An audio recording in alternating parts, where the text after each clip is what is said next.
সবাই নেওয়ার পরে যেটা বাদ পড়বে আমি তো মা। আর সামনে কালবৈশাখী আসার একটা ভয়ও আছে, তার কারণে ধানগুলো দেখো রাস্তার উপরে পড়ে গেছে রে। এই ধান কাটতে যা কষ্ট। গাঙ্গেয় পশ্চিমবঙ্গে আমরা যারা বসবাস করি আমরা জানি যে কালবৈশাখীর কি ভয়াবহতা।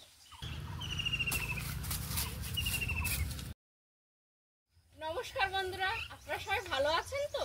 সাথী বিপ্লব ব্লগের আরো একটা সম্পূর্ণ নতুন পর্বে ভারত বাংলাদেশ সহ পৃথিবীর সর্বত্র ছড়িয়ে ছিটিয়ে থাকা দর্শক বন্ধুদের অনেক অনেক স্বাগত। আর যারা প্রথমবারের জন্য দেখছেন তারা অবশ্যই চ্যানেলটি সাবস্ক্রাইব করবেন, লাইক কমেন্ট করে পাশে থাকবেন, শেয়ার করে নিজের বন্ধুদের মধ্যে ছড়িয়ে দেবেন। তো চলুন আজকের পর্বটা একটু সকাল সকালই শুরু করেছি। সামনেই কালবৈশাখী আছে, তারই কিছু প্রস্তুতি হবে বাড়ির মধ্যে। বৈশাখ মাস তো অলরেডি পড়েই গেছে, আর এদিকে আমার পাশে গরুগুলো খাবার খাচ্ছে, ওদের যা খাদ্য সেগুলোই খাচ্ছে। আর কাকা জাল বুনছে। কাকার পদ্ম ফুলের যে পুকুর আপনারা অনেক দেখেছেন এর আগে অনেকেই, তো কাকা এখন জাল বুনছে। কাকা খুব ভালো জাল বোনে, আর কাকার হচ্ছে পেশার সব থেকে বড় চাষবাস তো আছে, এই গ্রামে থাকে কাকা চাষবাস করে, কিন্তু তার থেকেও কাকার একটা ফুলের ভীষণ নেশা, ফুল চাষ করার আর সঙ্গে জাল বোনে। কাকা জাল বোনে কিন্তু বিক্রিও করে। এখনো অনেকটা বুনতে হবে না? মাঝারি জাল অনেকটা বুনতে হবে না? 18 মাইল বুনছে। ও 18 মাইল বোনা শেষ হয়ে গেছে, এইবারে আর 3 মাইল বাকি আছে। বাবা, কাকাদের গরুটার নাম আবার শঙ্কর।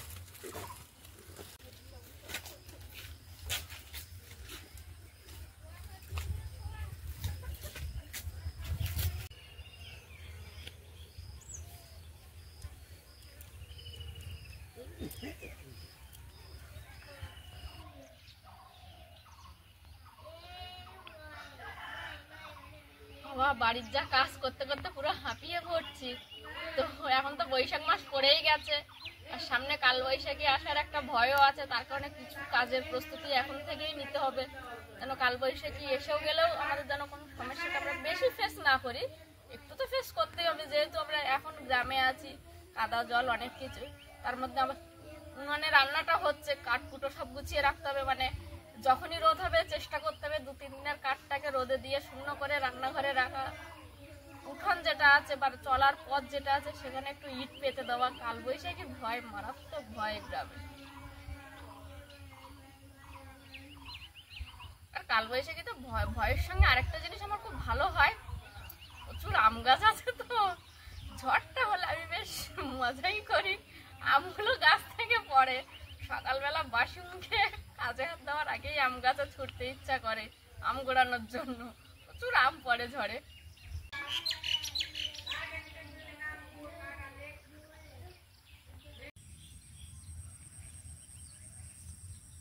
এই গাছটা সব বড় বড় আম, তো একটা আম পড়ে। এ বাবা, ধানগুলো পুরো পাটিয়ে গেছে দেখো কালকের একটু ঝড় বৃষ্টিতে।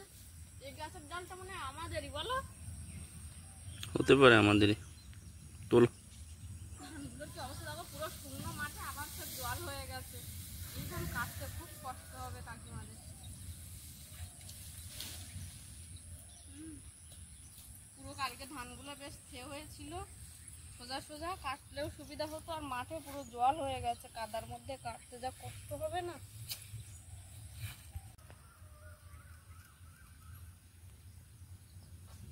মা, ধানগুলো দেখো রাস্তার উপরে পড়ে গেছে রে। এই ধান কাটতে যা কষ্ট। একটু ঝড় বৃষ্টি হলেই যা হয় এই ধানগুলো। এই হলুদ হলুদ ফুলগুলো ছোটবেলায় নাকে কানে পড়তাম, নাকের কানের বলে। তো আমাদের এদিকে যখন গরমের ধানটা চাষ করে তখন বেশিরভাগ জন চেষ্টা করে বৈশাখ মাসের মধ্যেই তুলে নেওয়া। তো কিছু কিছু জন চৈত্র মাসের শেষ থেকে ধান কাটা শুরু করে, প্রসেস হয়ে অনেকের বৈশাখ মাসের প্রথম সপ্তাহের মধ্যে পুরো জমি পরিষ্কার হয়ে যায়। কিছু জন মানে যারা একটু বিভিন্ন রকম ধান আছে, তো তো ভাগ ভাগ ভাগ ভাগ করে, এবার কিছু কিছু জনের বৈশাখ মাসে 15-16 তারিখও লেগে যায়। তার মধ্যে কিছু জন তুলেও নিয়েছে, আর যারা এখনো তুলতে পারেনি তাদের একটা টেনশন থেকেই যায়, এই যে বৈশাখ মাস পড়ে গেল, মানে কালবৈশাখী কখন, এই না ঝড় বৃষ্টি শুরু হয়ে গেল। আর ঝড় বৃষ্টি শুরু হয়ে গেলে ধানগুলোতে প্রচণ্ড ক্ষতি করে। যেমন যে ধানগুলো সোজা সোজা থাকে সেগুলোকে পুরো ঝড়ে এসে নুইয়ে দেয়। তো নুইয়ে দেওয়া তো একটা হলো, তার সঙ্গে তোমার জল কাদা হয়। এবার ওই পড়ে যাওয়া যে ধানগুলো ওইগুলো তুলে কাটতে, জলের মধ্যে কাটতে প্রচুর কষ্ট হয় যারা চাষ করে। এই পুকুরটা ভাই কাটিয়েছিল, কিন্তু আমাদের তিনজনেরই এখন মন্তব্য হয়েছে যে আমরা এই পুকুরটাতে ভালো করে মাছ চাষ করব। তো মাছ চাষ করার জন্য এই যে পাড়ে যে আগাছা বা ঘাস জাতীয় যেগুলো আছে এগুলোকে আমরা একটা কীটনাশক প্রয়োগ করে মারার চেষ্টা করেছিলাম। না মারলে আমরা যে মাছ চাষটার যে পরিকল্পনা করছি সেটা ভালো করে হবে না। তো প্রয়োগ করার পরে দেখছি তেমন কিছু লাভ হয়নি। হয়তো এটা একদিন হাত দিয়েই কাটতে হবে, হাত দিয়ে কাঁচি দিয়ে কাটতে হবে, কষ্ট করে কাটবো। কারণ মাছ চাষটা একটা ভীষণ, আমার তো খুব ভালো লাগে। তো ভাইয়ের দাদা মানে বিপ্লব বাবু, আমি তিনজনেরই পরিকল্পনা মাছ চাষ হবে। ভাই তো এখন কাজের সূত্রে বাইরে আছে, তো সবসময় প্রতিনিয়ত ওর সঙ্গে কথা হয়। তো ও যেভাবে বলছে আর আমরা যেভাবে বুঝছি, এই আলোচনা প্রতিনিয়ত আমাদের মধ্যে লেগে থাকে। এখন দেখতে এসেছিলাম পুকুরটা যে কতদূর কি হয়েছে, কিন্তু দেখলাম না, কাটতেই হবে শেষমেশ। কীটনাশকে কোনো তেমন বিরাট কিছু কাজ হবে না, হালকা পাতলা হয়ে গেছে, যে পাতাগুলো সেগুলো মরে গেছে, কিন্তু যে লম্বা ডান্ডিগুলো ওগুলো সেইভাবেই সতেজ রয়ে গেছে। না কাটলে আমরা এর মধ্যে মাছ চাষও করতে পারবো না, জল দিলে সেই জলটাও নষ্ট হয়ে যাবে, মাছ ভালো হবে না।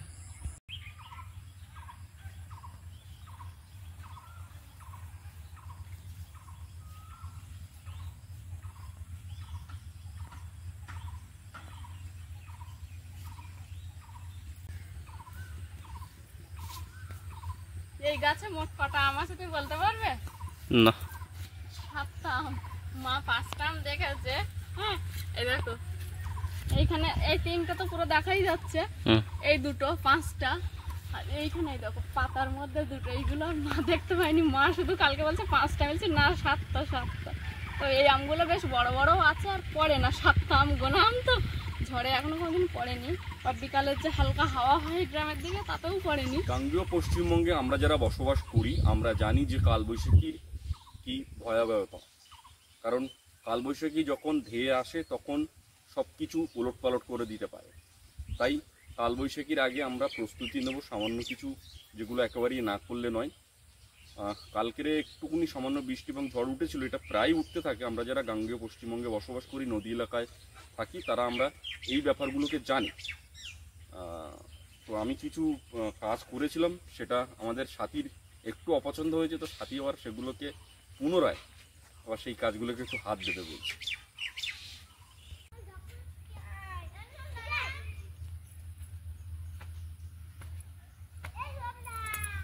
কাল বিকাল নাগাদ আমাদের এখানে একটু হালকা ঝোড়ো হাওয়া আর ছড়া বৃষ্টি হয়েছিল।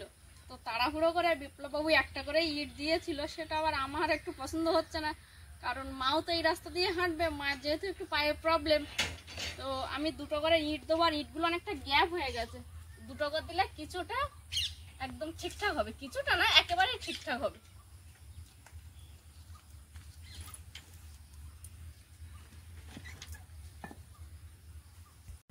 তো ইট দেওয়া হয়ে গেছে। এখন সকালে উঠে আমি একটু সেদ্ধ ভাত করেছিলাম, সেইগুলোই সবাই মিলে খাবো। খাওয়ার পর আবার টুকটাক কিছু কাজ আছে করে নেব।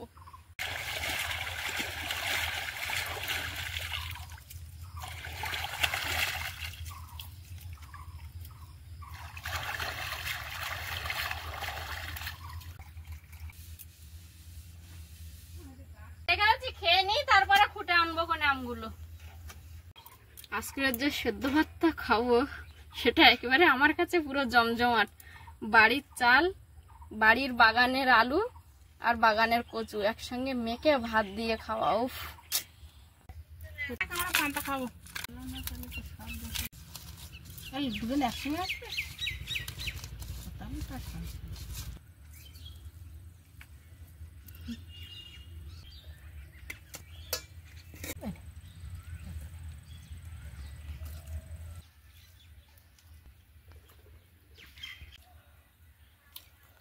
এই পোলাও বলো, তাতে খেয়ে নে, 2টো মাছ ধরবো। আমি মাছ দিলে মাছের কোন অংশটা মাছ দেবে? তো যেটা খুশি। সাথী কোনটা খাবে? মাথা। মা কোন পিসটা খাবে? মা সবাই নেওয়ার পরে যেটা বাদ পড়বে, আমি তো মা। তো মাছ পাইনি, তার আগে তো ভাগ হয়ে যাচ্ছে। না পড়বে, খেলাম না, ভাগ বাঁটাটা থাকলো। আচ্ছা, জানি না, সুলতা দি দিয়ে গেছে, বিনিময় কথা হয়েছে সুলতা দির সঙ্গে এই আমার। দেখো সবটা নাও তুমি, সবটা নেবো? হ্যাঁ। তাহলে ছাড়। সবটা নাও।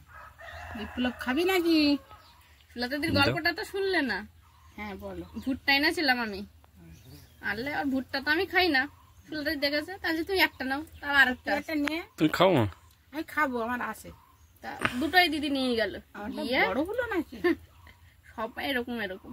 আর এই কলাগুলো দিয়ে গিয়ে বললো বিনিময় পোতা করলাম, যে যেটা খাবে না সে সেটা আরেকজনা দিয়ে দেবে বলে সুলতা দি ভুট্টা গুলো খেলো আর কলা আমার দিয়ে গেল। বুদ্ধিমান লোক না। কারণ কিন্তু দানাও নেই। এই কলার দানা হয় না, তার সেন্টটা ভালো। সত্যি ভালো তো। আর আছে ওদের বাড়ি? বাগান থেকে পুঁইশাক তুলে মায়ের কাছে বাঁচতে দিয়ে গেছি, মা একটু জালি পাতা খেতে চেয়েছিল তাই। আর এবার আমরা দুজন জাল নিয়ে যাব পুকুরে। বাবা এদিকে রেডিও শুনতে শুনতে ঘুমিয়ে পড়েছে, আমরা বেশি কথা বলবো না। চলো দুজন জাল ফেলে দাও পুকুরে, মাছ শাক দাও আর দুপুরে রান্না বান্না জোগাড় হোক। আর একটু ফ্যান নিলাম, ছাগলটাকে খাওয়াতে হবে। দেখেছো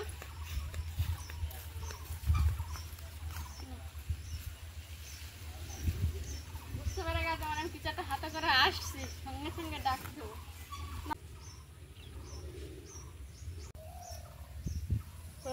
একদিন পাখি উড়ে যাবে যে আকাশে, ফিরিবে না সে তো আর কারো আকাশে। একদিন পাখি উড়ে যাবে যে আকাশে, ফিরিবে না সে তো আর কারো আকাশে। একদিন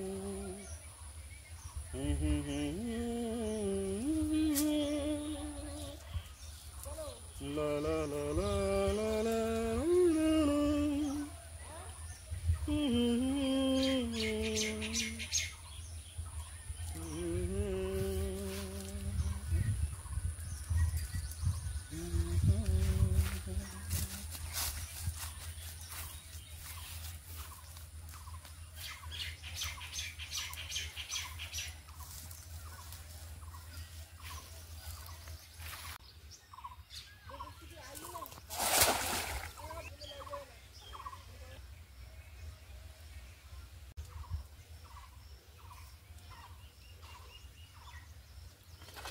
পড়েছে পড়েছে পড়েছে, বড় মাছ বড় মাছ, ওরা তোলো হাত ধুইও না, পড়েছে।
ওরে দিদি দিদি দিদি,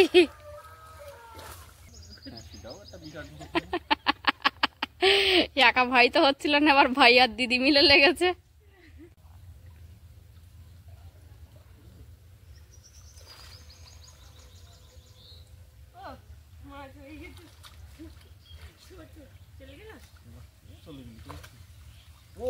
তেলাপিয়া সাথীর প্রিয়।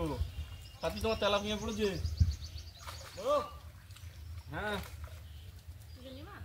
দেখে একটা কি কত মাছ পেয়েছি। আমার তো তেলাপিয়া মাছটা বলো। হ্যাঁ, বিপ্লব বাবু এদিকে পেঁয়াজ রসুনগুলো একটু ছাড়িয়ে দেবে, আর আমি যাব রান্নার দিকে। মাছটা শুধু বিপ্লব বাবু পেঁয়াজ রসুন ছাড়াবে না, রান্না বলতেই দিল না আমাকে। রান্নার আগে মাছটাও কাটবে। প্রত্যেক দিন আমি মাছ কেটে কেটে আমি অধৈর্য হয়ে যাচ্ছি, একদিনও তুমি মাছ কাটো না। বাবা তুমি ভালো কাটতে পারো বলো তোমাকে দিই। না না না, তুমি একটা বার অন্তত দেখো আমি কেমন করুণ সুরে বলছি, তোমার কষ্ট হচ্ছে না শুনে? তুমি সত্যি সত্যি আমাকে দিয়ে কাজ করিয়ে নিচ্ছ। আপনারা তো অনেকেই ইতিমধ্যে দেখে ফেলেছেন বিপ্লব বাবু ছুরি দিয়ে পেঁয়াজ কাটা, আর এখন বিপ্লব বাবু বসছেন বটি দিয়ে পেঁয়াজ কাটতে।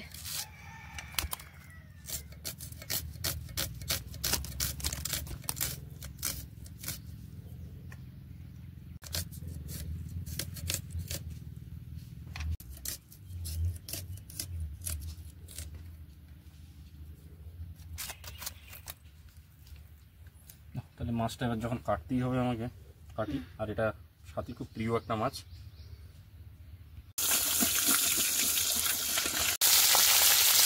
বিপ্লব বাবু মাছ কাটার পরে দিয়ে গেছে, এখন আমি মাছ ভাজতে বসে পড়েছি। আর এদিকে হচ্ছে কিছুটা মাছ ভেজে নিয়েছি, নিয়ে একদিকে মাছের ঝোল হচ্ছে আর একদিকে মাছ ভাজা চলছে।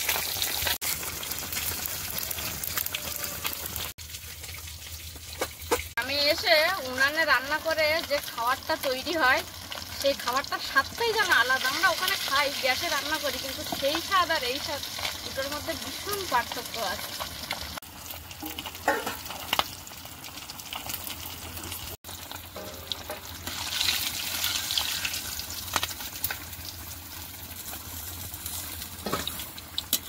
মাছ মারা হয়েছে তো, এই জন্য বারবার ভাজতে হচ্ছে।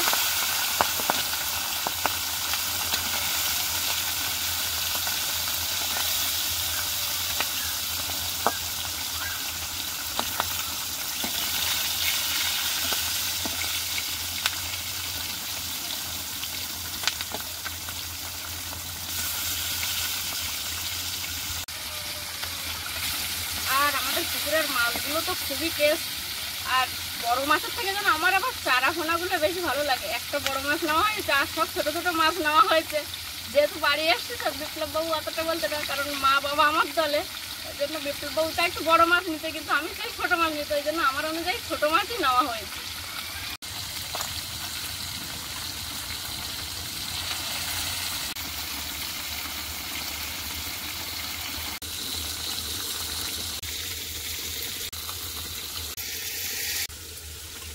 বৌমার তো রান্না হয়ে গেছে, তা তোর বাবা এসে বললো আমার খিদে লেগেছে। আচ্ছা তাই ঘাটের দিকে তাই গিয়ে দেখলাম বৌমা ছানে বসছে। আচ্ছা। তোর বাবার ভাত দিয়েছি, তা রান্না করেছে দেখছি হুম। ওই পুঁই শাক পাতা আলু দিয়ে চচ্চড়ি করেছে। আচ্ছা আর এখানে করেছে মাছ আলু পুঁই শাকের ডাঁটা দিয়ে ঝোল, আচ্ছা। আর একটা করেছে মাছের ঝাল। হুম। আর এটা কি, এটা তো আমি দেখিনি, এটা দেখছি আমের চাটনি। ঠিক আছে, তুই ডাকো ওকে, ভাত খাওয়া হোক। ও মা, এসে আমি ভাত বেড়ে বসে আছি, এসো এসো তাড়াতাড়ি এসো।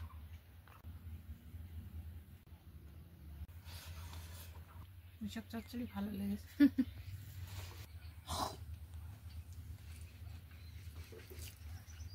আমি তো স্নান করতে গেছিলাম, বাবার একটু খিদে পেয়েছিল, বাবা তাড়াতাড়ি বসছিল, কিন্তু বাবা একটু খেতে লেট করেছে করলে আমরা চারজন একসঙ্গেই বসে পড়েছি। আর বসার পর আমার একটু স্নান করতে গিয়ে লেট হচ্ছিল, তো মা ভাত টাত বেড়ে রেখেছে, আমি স্নান করে এসে একদম বাবু মতো খেতে বসে পড়লাম। তার মধ্যে ওই যে বৈশাখ মাস পড়ে গেছে, কাল বৈশাখীর একটা ভয় তো থেকেই যায়। তো এখন মেঘটা করেছে একটু হালকা হালকা, জানি না হয়তো ঝড় বৃষ্টি হতে পারে। আর এখানেই পর্বটি শেষ করছি। এতক্ষণ ধৈর্য ধরে দেখার জন্য অসংখ্য ধন্যবাদ। দেখা হচ্ছে আগামী পর্বে। ততক্ষণের জন্য আপনারা ভালো থাকবেন, সুস্থ থাকবেন, নিজেদের খেয়াল রাখবেন। আর সবশেষে যেটা বলে থাকি, সাথী বিপ্লব ব্লগের সঙ্গে সদা সর্বদা জুড়ে থাকবে।